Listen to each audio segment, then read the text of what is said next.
রোজ কিয়ামতের ময়দানে মুক্তিপ্রাপ্ত 7 শ্রেণীর ব্যক্তির নাম ঘোষণা করা হবে এবং তারা বিচারের আওতা থেকে তারা মুক্তি পাবে। আল্লাহ পাক স্বয়ং তাদেরকে মুক্তিদান করবেন। আজকের ভিডিওতে আমরা জানতে পারবো কোন সেই 7 শ্রেণীর ব্যক্তি যারা রোজ কিয়ামতের ময়দানে আল্লাহ পাক তাদেরকে মুক্তিদান করবেন।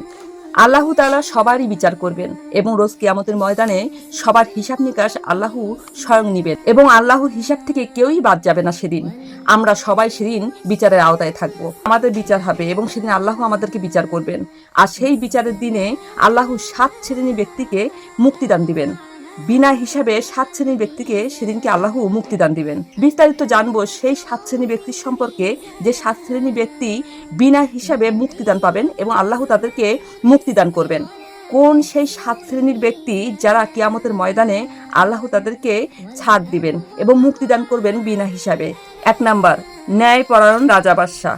বিচারের সময় যারা কোনো প্রকার পক্ষপাতিত্ব না করে সঠিকভাবে বিচার করেছেন এবং জনসাধারণের এক সমান নজরে দেখেছেন, অর্থাৎ বিচারের সময় যারা কোনো পক্ষপাতিত্ব ছাড়াই এক সমান নজরে বিচার করে গেছেন, সেই সমস্ত রাজা বাদশাদের এবং বিচারকদের আল্লাহ মুক্তিদান করবেন রোজ হাসরের ময়দানে।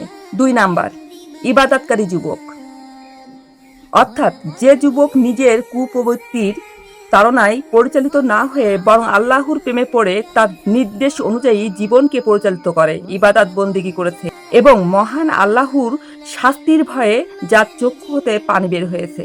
অর্থাৎ যে যুবকরা যৌবনকালে আল্লাহর ভয়ে কোনো কুপথে না যেয়ে এবং কোনো খারাপ কাজে লিপ্ত না হয়ে আল্লাহর রাস্তায় নির্বেগে চলেছে এবং আল্লাহর ভয়ে কোনো রকম কোনো খারাপ কাজে লিপ্ত হয়নি, সেই যুবকরা রোজ হাসরের ময়দানে আল্লাহর কাছে মুক্তিপ্রাপ্ত শ্রেণীদের মধ্যে একজন হবেন। কারণ সেই যুবক আল্লাহর রাস্তায় আল্লাহর ভয়ে কোনো খারাপ কাজে লিপ্ত হননি। 3 নাম্বার, সৃষ্টি জীবের সাথে ভালোবাসাকারী।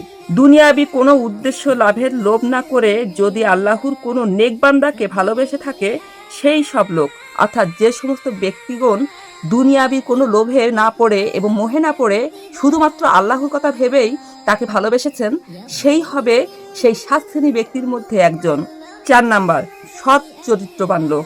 কথায় আছে, অসৎ পথে করিও না গমন যদিও হয় দেরি, আর অসৎ নারী করিও না বিয়ে যদিও হয় পরি।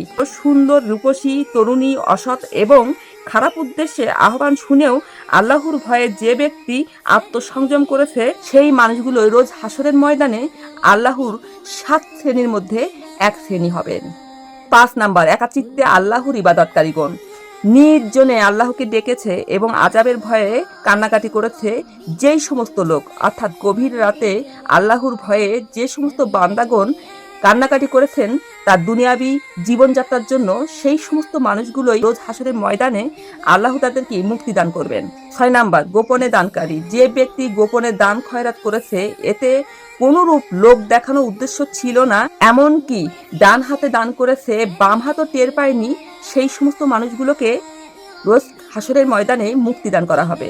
7 নাম্বার, মসজিদের সাথে সম্পর্ক স্থাপনকারী। ওই সকল লোক যারা সদা সর্বদা মসজিদে গিয়ে জামাতের সাথে নামাজ আদায় করেছে এবং মসজিদের সাথে সম্পর্ক বজায় রেখেছে, অর্থাৎ যে মানুষগুলো নিয়মিত আজানের ধ্বনি শুনে মসজিদে গমন করেছে এবং 5 ওয়াক্ত জামাতের সাথে নামাজ আদায় করেছে, 7 শ্রেণী মুক্তিপ্রাপ্ত বান্দাদের মধ্যে তাদেরকেও শামিল করা হবে। আপনি কি তাহলে এই 7 শ্রেণী ব্যক্তির মধ্যে আওতায় পড়েন?